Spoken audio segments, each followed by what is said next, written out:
Seja bem-vindo ao canal Além do Véu TV. Aqui você encontra mensagens e nossas séries especiais que vão te inspirar a viver uma vida muito melhor. Que Deus te abençoe. Queridos, vamos falar hoje sobre o segundo episódio da nossa série Desertos. Então esse é o segundo episódio da série Desertos e eu tenho certeza que Deus vai falar no teu coração, amém?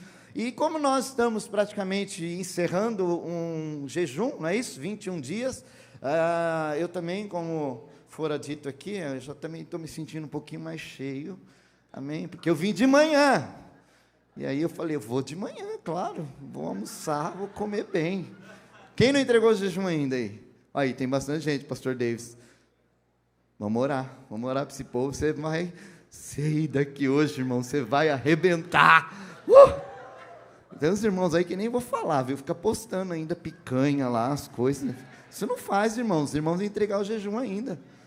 Mas, para encerrar, eu preciso falar de algo, eu vou falar sobre comida. Tem uns irmãos que estão com fome, né? Eu vou falar de comida e família, olha que coisa louca. Como pode, né? No deserto, comida e família, mas é isso que Deus tem para falar conosco. E eu brinquei com o pessoal de manhã, eu falei assim, Deus me deu essa palavra, e eu falei, uau, Senhor, mas tem que falar de comida mesmo, Deus? É provisão de Deus, amém? Eu vou ser o teu Masterchef hoje, eu e o Espírito Santo aqui, comigo, amém? Entendeu, né? Estamos juntos, misturados aqui, ser o teu Masterchef vai entregar um prato especial vindo do céu para a tua vida. Amém? Abre a tua Bíblia comigo lá em Ruth. Pastor, onde está Ruth? Tem Ruth na Bíblia? Tem, meu irmão. Está lá depois de Juízes. Antes de Samuel, está lá. Capítulo 2, nós vamos ler a partir do verso 4. Vamos ler até o 18. Diz assim, naquele exato momento, Boaz chegou de Belém e saudou os ceifeiros. O Senhor esteja com vocês. Eles responderam, o Senhor te abençoe. Boaz perguntou ao capataz dos ceifeiros, a quem pertence aquela moça? O capataz respondeu, é uma moabita que voltou de Moabe com Noemi. Ela me pediu que a deixasse recolher e juntar espigas entre os feixes após os ceifeiros. Ela chegou cedo, e está em pé até agora. Se sentou-se um pouco no abrigo. Verso 8. Disse então Boaz a Ruth, ouça bem, minha filha, não vá colher noutra lavoura, nem se afaste daqui, fique com minhas servas. Preste atenção onde os homens estão ceifando, e vá atrás das moças que vão recolher. Darei ordem aos rapazes para que não toquem em você. Quando tiver sede, beba da água dos potes que os rapazes encheram. Verso 10, ela inclinou-se e prostrada com o rosto em terra, exclamou, por que achei favor aos teus olhos, ao ponto do Senhor se importar comigo, uma estrangeira? Boaz respondeu, contaram-me tudo o que você tem feito por sua sogra, depois que você perdeu seu marido, como deixou seu pai, sua mãe e sua terra natal, para viver com um povo que você não conhecia bem.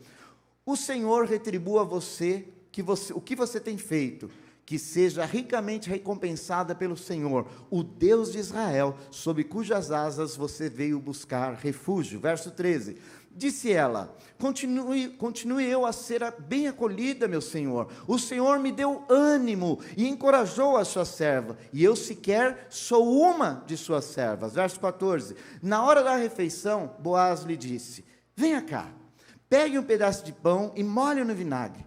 Quando ela se sentou junto aos ceifeiros, Boaz lhe ofereceu grãos tostados. Ela comeu até ficar satisfeita e ainda sobrou. Verso 15. Quando ela se levantou para recolher espigas, Boaz deu estas ordens aos seus servos. Olha, mesmo que ela recolha entre os feixes, não a repreendam.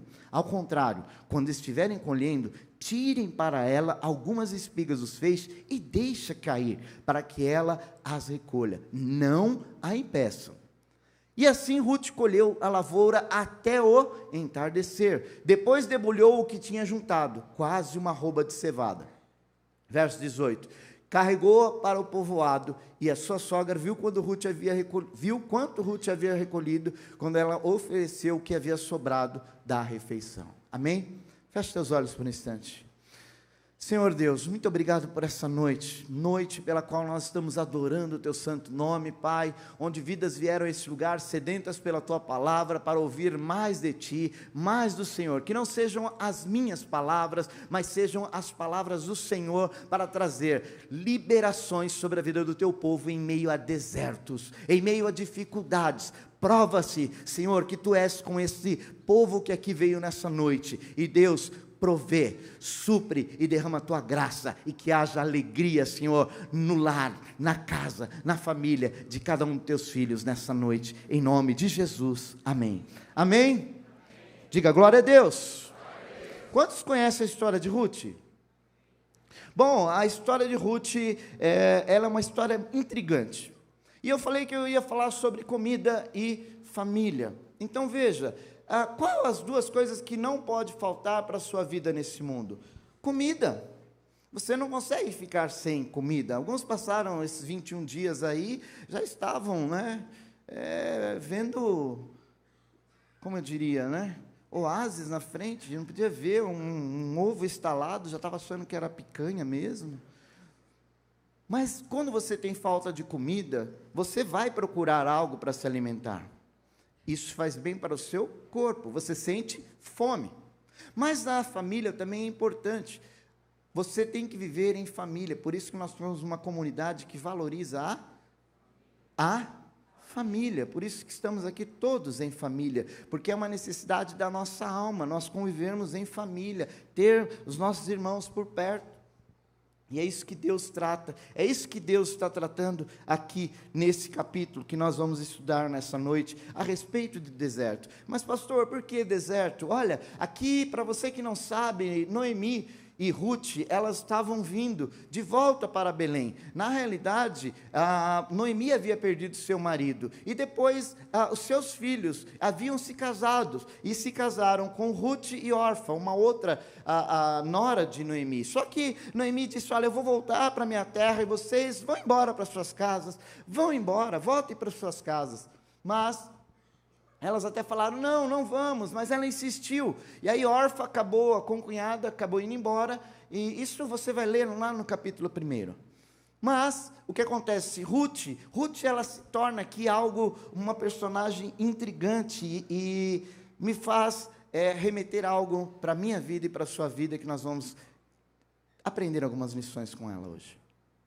Eu e você vamos aprender algumas lições com Ruth. Mas o que me intriga é que no capítulo 1, eu vou ler para você, não precisa abrir, diz assim, onde Ruth ela faz toda a diferença. Ela diz assim no verso 16 do 1º capítulo. Ruth respondendo a Noemi, disse assim, não insista comigo que eu te deixe e que eu não mais te acompanhe. Aonde fores, eu irei. Onde ficares, ficarei. O teu povo será o meu povo, e o seu Deus será o meu Deus.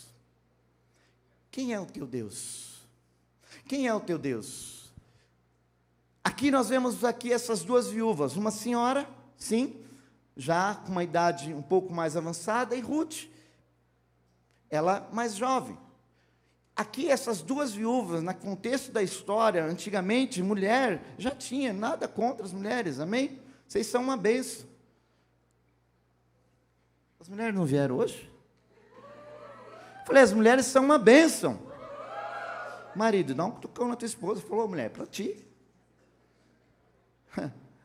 Mas veja, essas duas mulheres estavam enfrentando um deserto. Elas estavam desesperadas. Elas estavam voltando agora de novo para sua terra natal.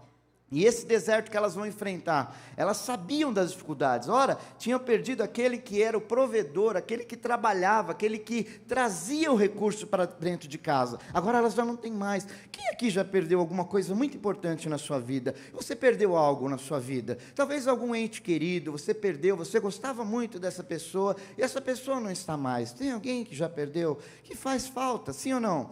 Faz falta, mas será que tem pessoas aqui nessa noite também que perderam algo, que não eram, vamos dizer, pessoas, mas que perderam talvez um emprego, que perderam talvez uma oportunidade que chegou para você, ou você perdeu um projeto que você sonhou tanto e você perdeu?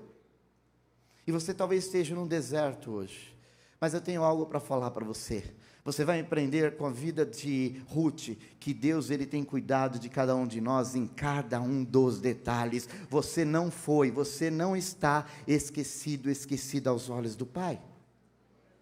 Ora, esse livro de Ruth, ele poderia até se chamar o livro de Noemi, sabe por quê? Porque a história começa falando da vida de Noemi, e termina também falando sobre Noemi, mas existe um outro personagem que acaba aparecendo aqui agora. Esse personagem, ele é Boaz. Boaz, na realidade, eu vejo o seguinte: se nós tivéssemos que dizer assim, ó, vamos fazer uma lista com grandes nomes da Bíblia, grandes homens da Bíblia, você com certeza já viria à mente assim, olha, Abraão, olha, Moisés, Josué. Qual outro nome que vem à tua mente aí, de grande homem na Bíblia? Davi, olha aí, Davi, outro nome. Paulo, José, olha aí, você sabe, mas eu incluiria nessa lista Boaz.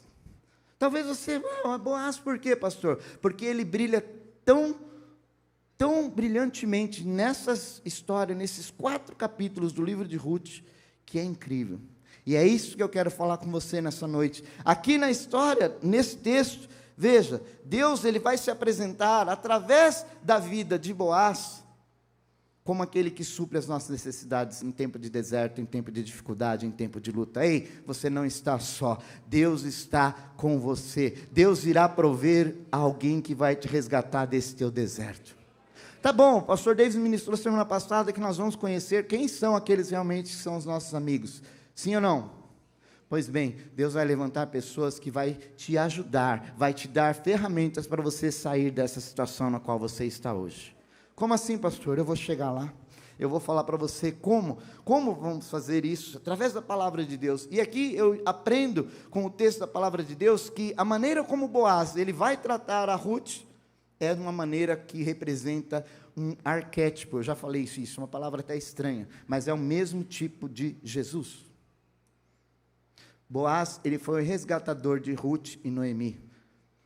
Quantos foram resgatados pelo Senhor?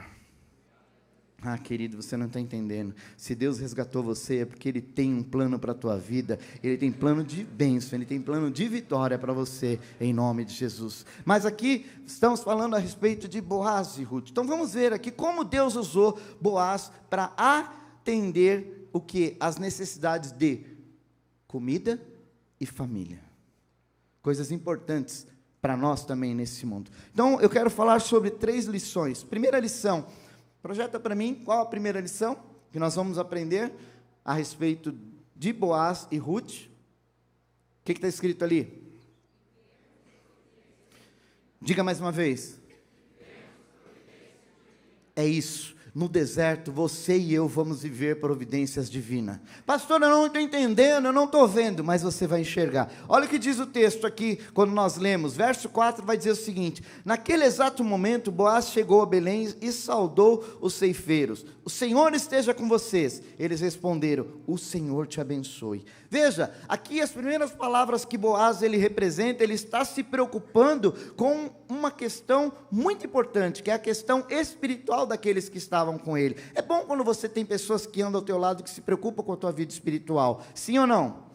São aquelas pessoas que olham para você e falam: olha, hoje você não está bem, hoje você não está legal, porque tem pessoas que estão aqui nessa noite, estão passando por desertos, e tem pessoas que te conhecem, eu não te conheço, eu posso olhar para você, a sua carinha bonitinha, você cheirosinho, bonitinho, arrumado, achar que está tudo bem, mas o Senhor, Ele olha para você, Ele sabe: ei, você está passando por uma luta grande, mas eu estou contigo.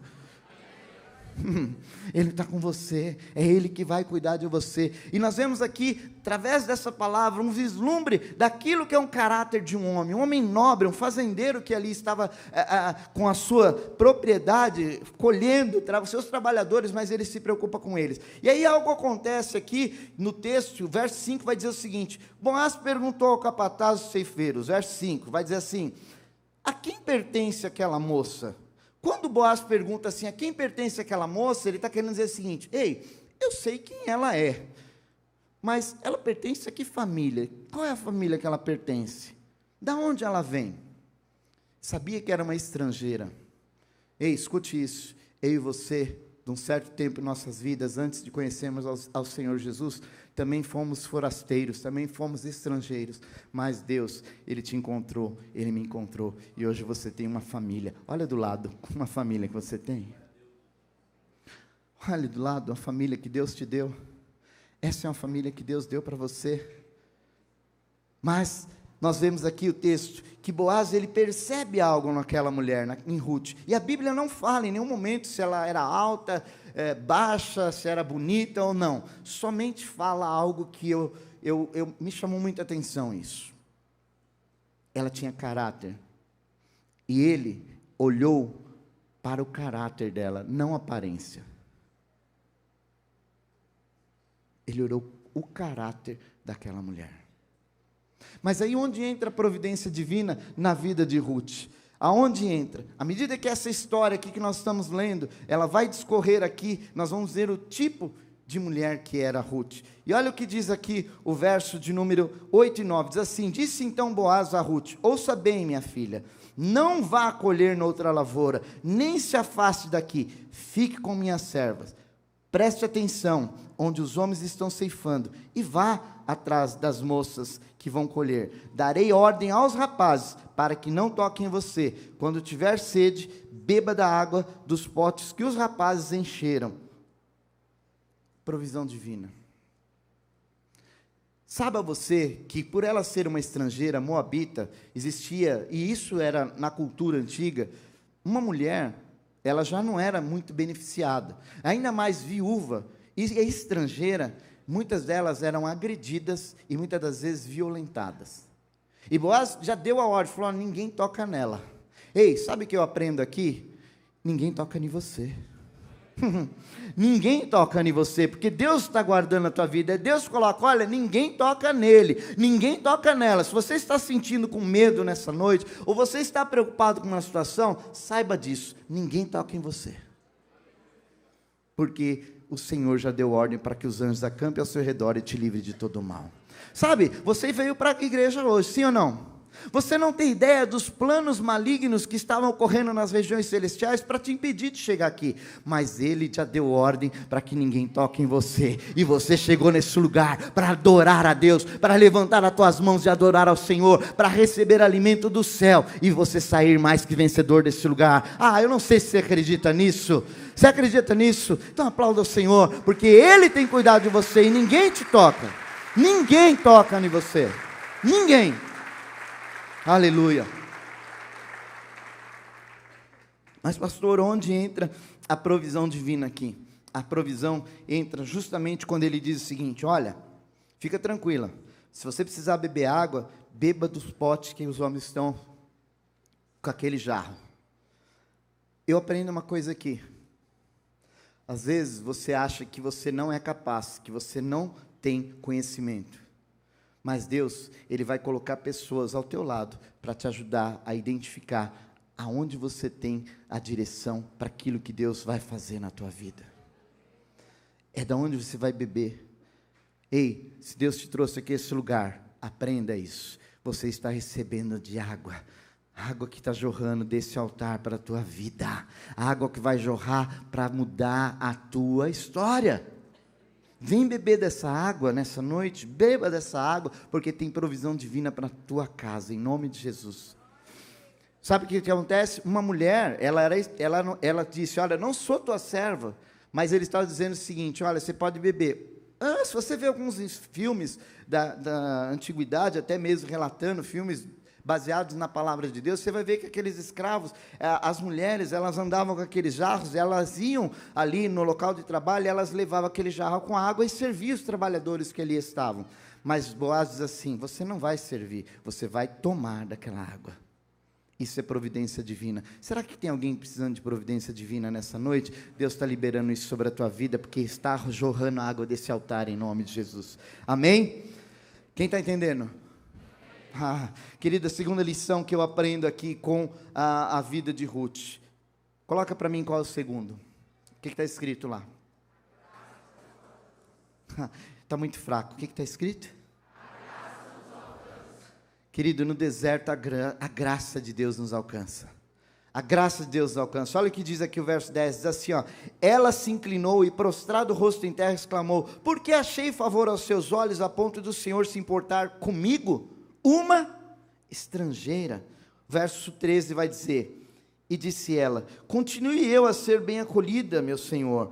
O Senhor me deu ânimo e encorajou a sua serva. Eu sequer sou como uma de suas servas. Ruth, ela menciona pelo menos por 2 vezes um favor imerecido. Olha, eu não merecia isso. Ei, eu também não merecia estar aqui. Ei, você também não merecia estar aqui. Mas Jesus Cristo, Ele pagou o preço por mim e por você. E essa graça está disponível para a tua vida, para a minha vida, para todos nós nessa noite. Essa é a graça que nos alcança, essa é a graça que nos constrange, porque ela ficou constrangida, ela disse assim: olha, eu até estava um pouco desanimada, sim, e não é errado, querido, você pode até estar desanimado nessa noite, mas eu quero dizer que a graça de Deus, ela vai alcançar a tua vida, ela vai transformar a tua situação, ela vai transformar o teu deserto, ela vai te tirar dessa situação, em nome de Jesus. Porque a graça é o favor imerecido que vem sobre nós. E Ruth, ela diz: olha, eu nem merecia. Agora, para Ruth, o fato que Boaz de ter notado isso nela, era algo que ela disse assim: alguém está olhando por mim. E a graça veio. Você já parou para imaginar? Eu fiquei pensando, estudando sobre esse texto, e eu fico imaginando Ruth, ela chega, o capataz diz: olha, ela chegou aqui desde manhã, e ela ficou até tarde, e ela fazia o quê? Ela estava recolhendo o quê?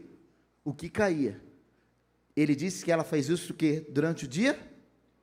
Durante o dia inteiro. Sabe por que a graça de Deus veio sobre a vida dela? Aprenda isso nessa noite. Toda vez que ela ia ali, pegando dos feixes que caíam, das espigas que caíam, ela não estava assim, ó dia, ó mês, ó azar, que vida é essa de viúva minha, que desgraça de vida é essa, que desgraça. Não está escrito isso, mas eu quero imaginar o seguinte: ela estava fazendo assim: Senhor, obrigado, porque a provisão veio para a minha vida, muito obrigado, Senhor, pela provisão. Às vezes, deserto, você quer brigar com Deus, às vezes, deserto, você quer falar: Deus, está dando tudo errado na minha vida, eu não aguento mais esse deserto. Mas, querido, essa posição de prostração que ela estava fazendo, ela dava glória a Deus. Eu vou sair disso, Deus vai prover comida, Deus vai prover alimento. Deus proveu muito mais do que ela esperava. Você está aqui nessa noite, Deus está provendo muito mais do que você imagina enquanto você está ouvindo essa mensagem. Deus é tremendo, Ele está nesse lugar e vai fazer coisas grandes. Nós não merecíamos, mas a graça nos alcançou. Amém? Olha o que diz o verso 11. Respondeu Boaz responderam: olha só, contaram-me tudo o que você tem feito por sua sogra, depois que você perdeu o marido, como deixou seu pai, sua mãe, sua terra natal para viver com um povo que pouco conhecia. O Senhor lhe retribua o que você tem feito, que você seja ricamente recompensado pelo Senhor, o Deus de Israel, sob cujas asas você veio buscar refúgio. Escute isso.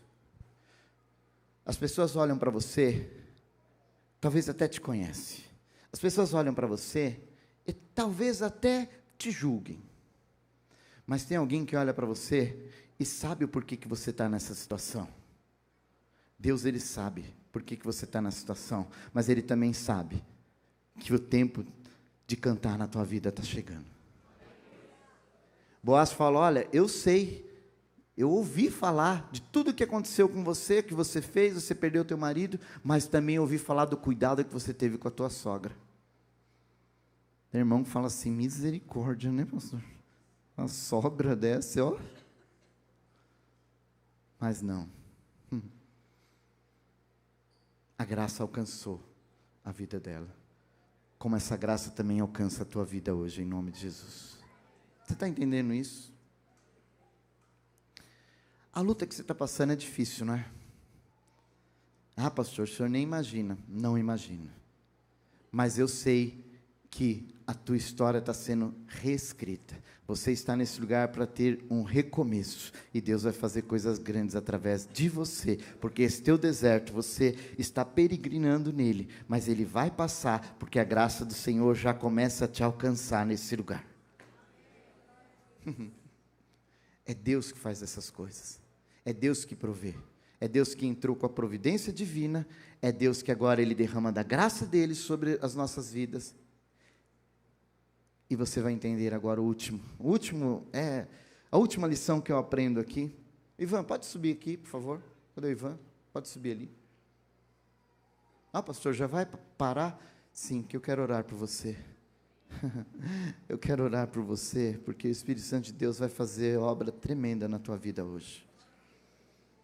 Você não tem noção que nós vivemos aqui pela manhã. Porque eu tenho certeza, eu sinto a presença do Espírito Santo de Deus nesse lugar. Uau, uma unção de Deus nesse lugar. A graça do Senhor quer te alcançar. Talvez você precise de alimento, sim. Deus vai derramar. Deus vai liberar. Mas a terceira lição que eu aprendo, que é ao final do deserto, projeta para nós ali. A terceira lição que nós aprendemos com a vida da Ruth: há festa na mesa. É só para quem crê que está chegando no final do teu deserto, vai ter festa na mesa para você. Ah, você não entendeu? Você tem que fazer barulho, porque vai ter festa. Vai ter festa para você. Vai ter festa para você. Você vai viver milagre. Você vai viver provisão da parte de Deus. É isso que Deus quer fazer.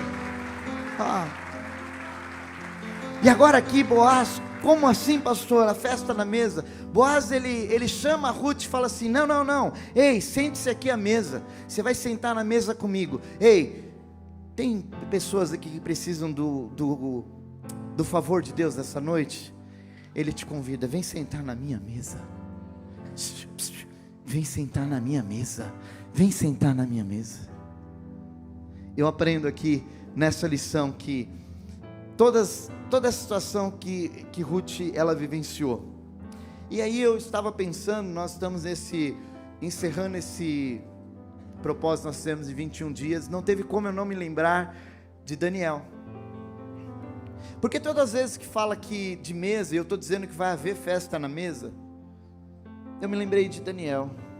E aquilo me intrigou, porque mesa, nós temos falado sobre isso. Mesa diz respeito a relacionamentos, sim ou não? E eu pensando sobre Daniel 1:8, nós até falamos sobre isso, quando Daniel ele diz assim: eu não quero comer da comida do rei, eu não quero isso. Sabe por quê? Porque ele tinha algumas convicções. Talvez a primeira delas seria que os animais que ali iriam, ou aquelas carnes que seriam servidas, elas tinham sido oferecidas a ídolos, e ele não iria participar daquilo. Talvez uma outra convicção é porque talvez aqueles animais que foram abatidos não passaram pelo processo do kosher. O kosher, para você que não sabe, existem alguns alimentos, principalmente na cultura judaica, que eles não comem se não for um animal ou qualquer tipo de produto que não tenha sido passado de acordo com as leis. Nós não estamos debaixo da lei, amém? Mas eles não comem se não for um alimento que passou nesse processo do kosher.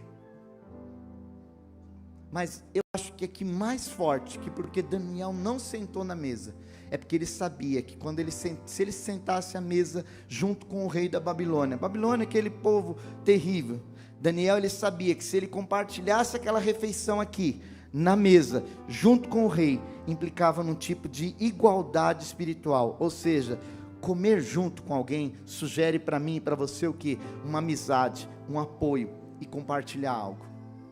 Uma coisa bem diferente é o seguinte, presta atenção nisso daqui. Uma coisa muito interessante, e eu quero que você preste atenção nisso. Se eu chegar agora e dizer: Nivaldo, está aqui, R$50, vai lá comer alguma coisa para você comer. É um bom dinheiro, sim ou não? Vai saciar a fome dele, sim ou não? Mas outra coisa bem diferente é eu dizer o seguinte: Nivaldo, eu sei que você está com fome, vamos lá em casa comer comigo, você vai sentar na mesa junto comigo, com a minha família, você vai compartilhar do meu alimento junto comigo. Eu não sei se você entende isso, mas o primeiro exemplo que eu dei, fala assim: deixa eu suprir a sua necessidade hoje, eu vou suprir a sua necessidade. Mas o segundo, ele vai me dizer assim: Ei, vem fazer parte da minha família. Esse aspecto fala de comunhão, relacionamento, intimidade. Então, preste atenção nisso. Aquela viúva, ela era uma estrangeira. Ela não merecia. Mas ele se preocupou em que ela fizesse parte de uma família, porque ele sabia da importância que é ter família. Talvez alguém foi embora. Talvez você vive uma vida que você sofreu uma separação. E hoje você sabe como era importante viver em família. Mas sabe o que eu aprendo a respeito de deserto? Anote isso. Deserto é um bom lugar para você lembrar que Deus não se esqueceu de você. Eu vou repetir, você não entendeu. Deserto é um bom lugar para você saber que Deus não se esqueceu de você. Ele vai entrar com providência, Ele vai mandar o recurso para você, Ele vai te tirar dessa situação, porque Ele te convida hoje para vir à mesa dEle.